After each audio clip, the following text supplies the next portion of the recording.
19. The following data show the values of sample means and the ranges for 10 samples of size 4. So sample size வந்து என்னன்னு கொடுத்திருக்காங்க நமக்கு இங்க 4 ன்னு கொடுத்திருக்காங்க.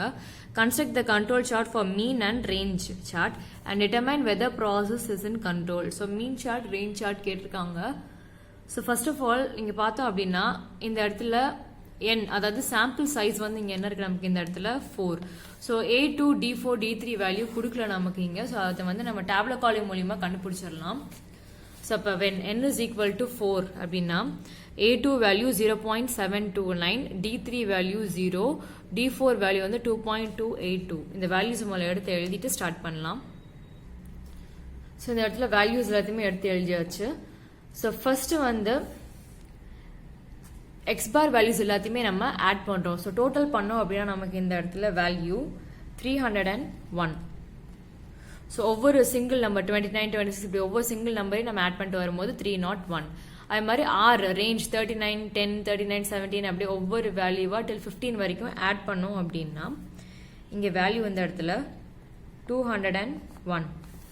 So summation of x bar summation வந்து நமக்கு இங்க 301, summation of r ஓட வேல்யூ 201. So நமக்கு கேட்டிருக்கிறது மீன் சார்ட். So மீன் சார்ட்டுக்குரிய 3 கண்ட்ரோல் லிமிட்ஸ். ஃபர்ஸ்ட் UCL ஓட வேல்யூ நமக்கு இந்த இடத்துல formula x double bar plus a2 r bar, அடுத்து CL வந்து x டபுள் பார், அடுத்து LCL வந்து x double bar minus a2 r bar. So x double bar formula நமக்கு தெரியும் இந்த இடத்துல summation of x bar by n. summation of x bar value இந்த இடத்துல நம்ம ஃபைண்ட் அவுட் பண்ணியிருக்கோம் 301 by என்னோட வேல்யூ நமக்கு இந்த இடத்துல மொத்தமா எத்தனை சாம்பிள் கொடுத்திருக்காங்கன்னு பாருங்க. இந்த இடத்துல 10 சாம்பிள் கொடுத்திருக்காங்க. அப்ப என்னோட வேல்யூ இந்த இடத்துல 10. So டிவைட் பண்ணோம் அப்படின்னா 30.1. So x டபுள் பார் ஓட வேல்யூ 30.1. அதுக்கு அடுத்து r பாரோட ஃபார்முலா நமக்கு இந்த இடத்துல r bar formula summation of r by n. summation of r ஓட வேல்யூ நமக்கு இங்க 201 by n ஓட வேல்யூ 10. So அப்ப டிவைட் பண்ணோம் அப்படின்னா அந்த இடத்துல 20.1. So இப்ப ஃபார்முலா நம்ம அப்ளை பண்ணிடலாம். So அப்ப UCL is equal to x double bar plus a2 r bar. So x double bar ஓட வேல்யூ இங்க ஃபைண்ட் அவுட் பண்ணிருக்கோம் 30.1. So அப்ப 30.1 plus a2 ஓட வேல்யூ நமக்கு இங்க 0.729 into r bar வேல்யூ இந்த இடத்துல 20.1. So இது ரெண்டையும் மல்டிப்ளை பண்ணோம் அப்படின்னா 30.1 plus 14.6529. So இது ரெண்டையும் ஆட் பண்ணோம் அப்படின்னா 44.7529. So அப்ப இது வந்து நம்ம அப்ராக்சிமேட் பண்ணும்போது 44.75 ஆக இருக்கும். அடுத்து central line is equal to x double bar. X double bar value இந்த இடத்துல 30.1. அதுக்கு அடுத்து LCL. So LCL is equal to x double bar minus a2 r bar. So இப்போ x double bar ஓட வேல்யூ இந்த இடத்துல 30.1 minus a2 ஓட value இந்த இடத்துல 0.729 into அடுத்து r bar ஓட வேல்யூ நமக்கு இங்க இருக்கு 20.1. So 20.1 இது ரெண்டையும் மல்டிப்ளை பண்ணோம் அப்படின்னா இங்க வேல்யூ 14.6529.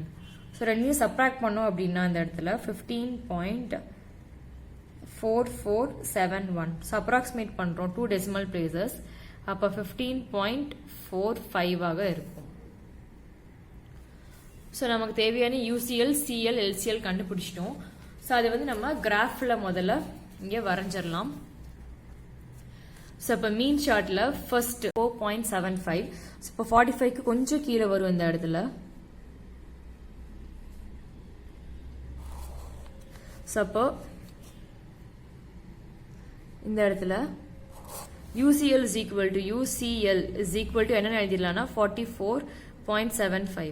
அடுத்து CL ஓட வேல்யூ 30.1. So அப்ப 30.1 நமக்கு இங்க தான் இருக்கும் இந்த இடத்துல. So CL central line is equal to 30.1. So LCL lower control limit ஓட வேல்யூ 50.45. So அப்ப 15.45 னா இந்த இடத்துல LCL is equal to 15.45. So இப்போ நம்ம 3 லைன்ஸையும் வரைஞ்சாச்சு இந்த இடத்துல. So அதுக்கு அடுத்து என்ன பண்ண போறோம் அப்படின்னா பாயிண்ட்ஸ் எல்லாத்தையுமே இங்க நம்ம எடுத்து எழுதி பிளாட் பண்ண போறோம். So இப்போ ஃபர்ஸ்ட் பாயிண்ட் வந்து நமக்கு இங்க 1,29 மீன்னால இந்த இடத்துல மீன் வேல்யூஸ் எடுக்கும் 1,29, 2,26 இந்த மாதிரி ஒவ்வொரு பாயிண்டா எடுத்து till 10,23 எடுத்து எழுதியாச்சு. ஸோ இப்போ பிளாட் பண்ணலாம். First point 1,29. ஸோ 1,29 நமக்கு இங்க 30க்கு கீழே கொஞ்சம் வரும். அதுக்கு அடுத்து 2,26 அப்படின்னா இந்த இடத்துல 26. அதுக்கு அடுத்து 3,37. அடுத்து 4,34. தென் அதுக்கு அடுத்து 5,14. அப்போ 5,14 அப்படின்ற போது நமக்கு இந்த இடத்துல 5 இங்க இருக்கு, 14 கீழே வந்துடும். நமக்கு இந்த இடத்துல லைனுக்கு கீழே வந்துடும். அதுக்கு அடுத்து 6,45. ஸோ 6:45னா அதே மாதிரி இந்த இடத்துல லைனுக்கு மேலே வரும் இங்க 45. அதுக்கு அடுத்து 7,39. ஸோ 7 இந்த இடத்துல இருக்கு, 39 அப்படின்னா நமக்கு இங்க 40க்கு கொஞ்சம் கீழே 39. அடுத்து 8,20 அப்படின்னா இங்க ஸோ 20க்கு நேரா. தென் 9,34. ஸோ 10,23. ஸோ 23 அப்படின்னா இந்த இடத்துல. ஸோ இது எல்லாத்தையுமே நம்ம ஜாயின் பண்றோம் இங்க.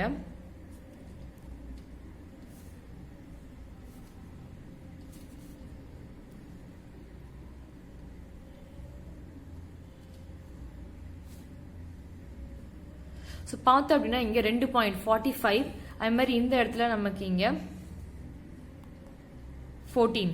ஸோ இந்த 2 பாயிண்ட்மே பார்த்தீங்க அப்படின்னா கண்ட்ரோல் லிமிட்டுக்கு வெளியே போயிடுச்சு. ஸோ இதுதான் ரொம்ப ரொம்ப முக்கியம். கண்ட்ரோல் லிமிட் இங்கே 44 வரைக்கும் தான் இருக்கு, 45 வெளியே போயிட்டு அது மாதிரி இங்கே 15 வரைக்கும் தான் இருக்கு, இங்கே 14 வெளியே வந்துருச்சு. ஸோ 2 பாயிண்ட்ஸ் வெளியே வந்துருச்சு அப்படின்னாலே அக்கார்டிங் டு மீன் சார்ட் நம்ம என்ன சொல்லிடலாம் அப்படின்னா the process is out of control. அதே மாதிரி ரேஞ்ச் சார்ட்டுக்கும் செக் பண்ண போறோம். So range chart formula UCL is equal to D4 R bar. So D4 value நமக்கு இந்த இடத்துல 2.282 into R bar வேல்யூ நமக்கு இங்க கண்டுபிடிச்சிருக்கோம் 20.1. இது ரெண்டையும் நம்ம மல்டிப்ளை பண்ணும்போது இந்த இடத்துல 45.8682. ஸோ இது அப்ராக்சிமேட் பண்ணும்போது நமக்கு இந்த இடத்துல 45.87. அடுத்து central line is equal to R bar value 20.1. அடுத்து LCL is equal to D3 into R bar. So D3 value 0 into 20.1 R bar value multiply பண்ணா நமக்கு இந்த இடத்துல 0.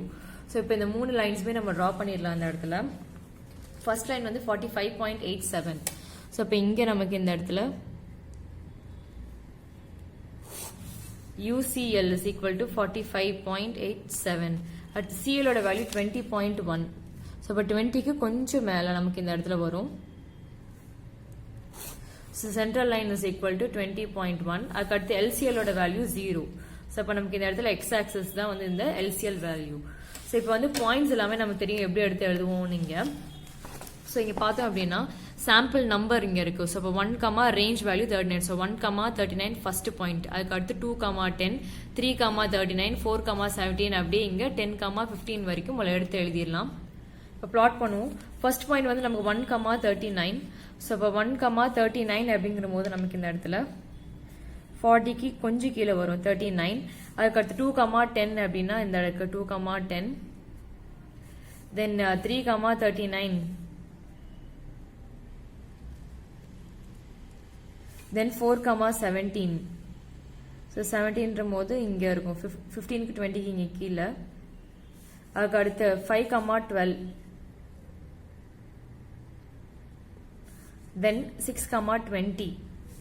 ஸோ 6 இங்க இருக்கு 20. தென் 7,5. அதுக்கு அடுத்து 8,21. ஸோ 8,21 அப்படின்ற போது இங்க மேல வந்துரும். தென் 9,23. ஸோ 23ன்ற போது இங்க. தென் 10,15ன்ற போது இப்படி 15க்கு நேரா. ஸோ இப்போ இந்த பாயிண்ட்ஸ் எல்லாத்தையுமே நம்ம ஜாயின் பண்ணோம் அப்படின்னா